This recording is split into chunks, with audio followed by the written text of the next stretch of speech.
Welcome back. Well, it was a tough day for several incumbent Republicans in the Texas Legislature, especially for those who voted against school vouchers or voted to impeach Attorney General Ken Paxton.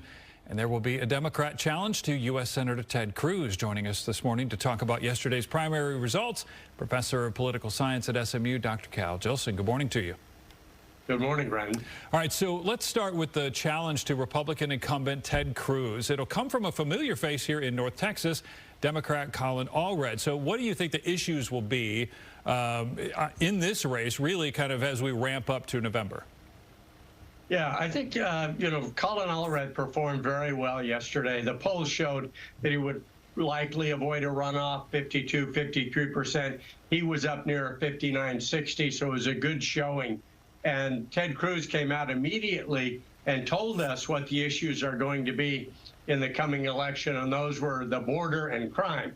And so Colin Allred is a moderate Democrat, and he'll try to position himself in a way that shows he's aware of and concerned about those issues, but also concerned about women's right to choose, IVF, those kinds of things. So it'll be an interesting race. Yeah, indeed. All right, for several Republican Texas lawmakers, it seems Governor Abbott and Attorney General Ken Paxton are showing that they can wield their influence for those who cross them. Yeah, there's no question about that. In fact, they were yielding something beyond their own influence. They were yielding the influence of a lot of billionaires from West Texas and one from, I think, Pennsylvania, which gave Governor Abbott $6 million to use to fight against those who voted no on vouchers. And so I do think that this will change the Texas House in particular. It'll make it more conservative. Abbott was able to defeat 8 or 10 people, either induce them not to run again or defeat them in their primary, force them to a runoff.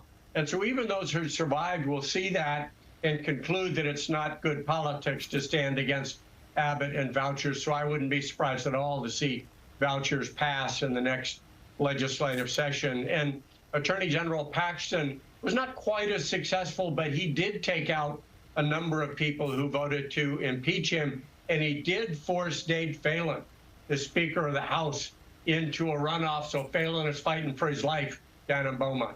All right, so obviously school vouchers is going to be something that Abbott's going to clearly push in the next session. What do you think this means, or how do you think this makes the Austin politics look like with the tone, the tenor of it, this shakeup? It seems like it would do a lot to impact not just school vouchers, but the other issues that would be brought up. Yeah, I think that's right. I think this is an interesting moment for the Texas Republican Party, because there's a lot of celebration today on the right, on the Trumpy side of the Republican Party in Texas, because they did have a very successful night. But now the question is what they do with it and how far to the right they go on a whole series of issues.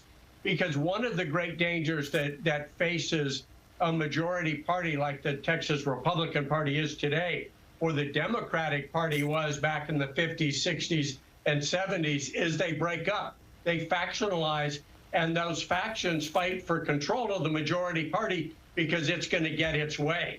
That's where we are right now for the Republicans. And the right wing of the Republican Party is ascendant. They've got the bit in their teeth. Question is what they're going to do with that ascendancy, how far to the right they're going to go, and what those moderates in the suburbs north of Dallas and north of Houston, around San Antonio and Austin, are going to make of this new, more conservative Republican Party. Interesting to watch indeed. Political science professor Cal Jillson, appreciate your time this morning. Thanks. Thank you.